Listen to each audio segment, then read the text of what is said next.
Sa isang tahimik na bayan sa probinsya, may mga misteryosong ritual na nagaganap sa ilalim ng liwanag ng buwan.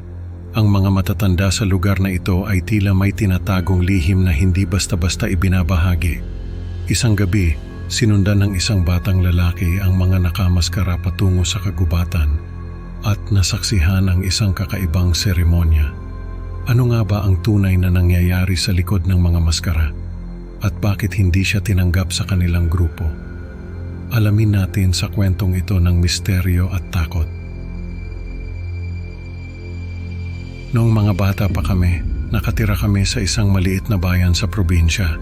Malapit lang doon sa bayan na may pinakamalaking mall sa probinsya namin.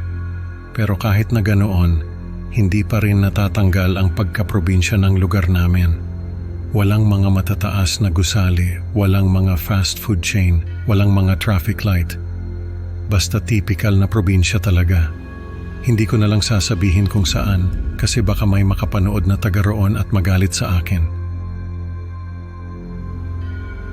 Pero sa tingin ko alam naman nila ang tungkol dito. Nagkukunwari lang sila na hindi nila alam. Noon pa man, napapansin ko na may kakaiba sa mga matatanda sa amin. Hindi ko maipaliwanag kung ano pero basta may kakaiba sa kanila. Lalo na kapag may kaganapan na mangyayari sa ilalim ng liwanag ng buwan. Nung 12 years old ako, may nag-celebrate ng birthday sa kapitbahay namin. Nagtataka ako kasi wala naman akong naririnig na kantahan o kahit anong ingay galing sa bahay nila. Kaya sumilip ako sa bintana namin. Nakita ko na naglalabasan yung mga matatanda sa amin. May suot silang mga maskara ng hayop, mga maskara ng baboy, manok, aso, pusa, kung ano-ano pa. Sumama ako sa isa kong pinsan na may edad na rin. Sabi ko sa kanya kung pwede ba akong sumama sa pupuntahan nila.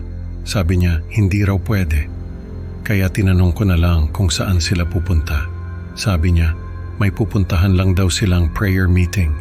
Prayer meeting? Bakit kailangan pang magsuot ng maskara? Sinundan ko sila, dinala nila ako sa kagubatan. Doon ko nakita na may bonfire sa gitna ng kagubatan. Nandun yung mga matatanda at nagdarasal sa paligid ng bonfire. Hindi ko maintindihan yung mga dasal nila, pero ang alam ko, hindi yung Tagalog o Bisaya. Nagtago ako sa likod ng puno tapos pinanood ko sila. Natatakot ako na baka makita nila ako at pagalitan. Nakita ko yung tagapag-alaga ko na si Manang Linda. Siya yung kasama namin sa bahay na tumutulong sa mga gawaing bahay. Nung matapos na yung prayer meeting nila, nakita ko na nagtanggal ng maskara si Manang Linda. Lumapit siya sa bonfire at naglagay ng kahoy. Napansin ko na may suot siyang itim na robe at may nakabordang nakabaligtad na krus sa dibdib. Pag-uwi namin, tinanong ko si Manang Linda kung ano yung ginagawa nila doon sa kagubatan. Sabi niya nagdarasal lang daw sila. Tapos, tinanong ko kung bakit may nakabaligtad na krus sa robe niya. Sabi niya, design lang daw yon. Hindi ko na siya kinulit pa. Pero simula noon, parang may kung anong curiosity ang naitanim sa utak ko. May mga pagkakataon na nakikita ko na may mga simbolo sa katawan ng mga matatanda. Minsan, nakikita ko sila na nagmumuni-muni habang may sinasabi na hindi ko maintindihan. Hindi ko alam kung bakit, pero parang nafa-fascinate ako sa mga bagay na ito. Parang gusto kong malaman kung ano ba talaga ang pinagagawa ng mga matatanda sa amin. Hanggang sa dumating yung time na nagkaroon ako ng mga bangungot. Lagi akong nananaginip na may mga nakamaskara na tao na humahabol sa akin. Tapos, nagigising ako na may nakatayo sa paanan ko. Hindi ko makita yung mukha niya, pero alam ko na nakatingin siya sa akin. Doon na nagsimula yung paranoia ko. Lagi kong iniisip na may nakatingin sa akin. Lagi kong iniisip na may sumusunod sa akin. Lagi kong iniisip na may mangyayaring masama sa akin. Hanggang sa hindi ko na kinaya at sinabi ko sa sarili ko na gusto kong sumali sa mga ginagawa ng mga matatanda.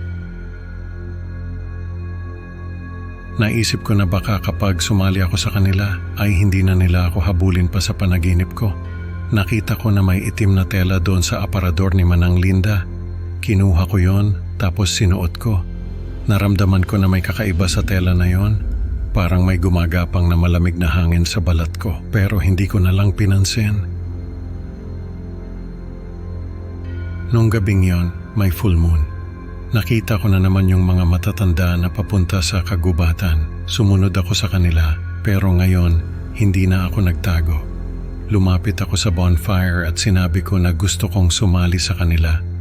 Nagtinginan sila sa isa't isa, tapos nagtanggal ng maskara yung isang babae. Sabi niya, hindi raw ako pwedeng sumali sa kanila. Tinanong ko kung bakit, pero hindi na siya sumagot. Nagalit ako, sabi ko bakit hindi nila ako tatanggapin? Ano bang ginagawa nila at bakit nila ako pinagbabawalan? Tapos, nagising na lang ako na nakahiga sa kama ko. Hindi ko alam kung ano ang nangyari, pero pakiramdam ko, hindi ako tinanggap ng mga matatanda. Pakiramdam ko wala akong kwenta. Pakiramdam ko mag-isa lang ako. Pakiramdam ko walang nagmamahal sa akin. Hindi ko alam kung bakit ko naramdaman yon, pero yun ang naramdaman ko. Tapos, nakita ko na may marka yung braso ko. Parang marka ng paso. Nung tiningnan ko yon, nakita ko na nakabaligtad na krus yung marka. Naiyak ako, sabi ko sa sarili ko, bakit hindi nila ako tinanggap? Ano bang mali sa akin? Ano bang kulang sa akin? Umiyak ako ng umiyak. Tapos, nakita ko na naman yung mga nakamaskara na tao sa panaginip ko. Sabi ko sa kanila, bakit hindi nila ako tinanggap? Ano bang kulang sa akin? Pero hindi sila sumagot. Imbis na sumagot sila ay hinabol nila ako. Tumakbo ako ng tumakbo pero hindi ko sila matakasan. Paglingon ko, nakita ko na malapit na sila sa akin. Tapos nagising ako. May nakatayo na naman sa paanan ko. Sabi ko sa kanya bakit hindi nila ako tinanggap. Pero hindi siya sumagot. Lumapit lang siya sa akin tapos tinakpan niya yung mukha ko ng maskara niya. Naramdaman ko na hindi ako makahinga. Kaya tinanggal ko yung maskara niya. Pagkagising ko, nakita ko na may nakatayo sa paanan ko. Pero bago pa man ako makapagsalita, ay tumakbo na siya palabas.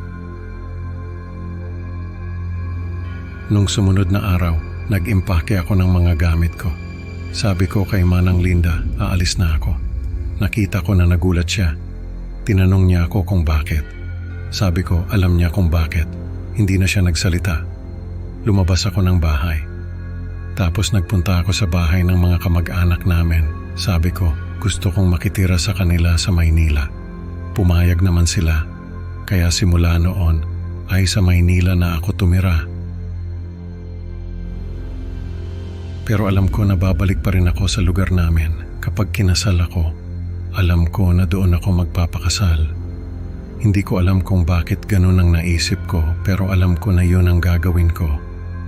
Hanggang ngayon ay naaalala ko pa rin yung mga ritual na ginagawa ng mga matatanda sa amin. Hindi ko alam kung bakit hindi nila ako tinanggap.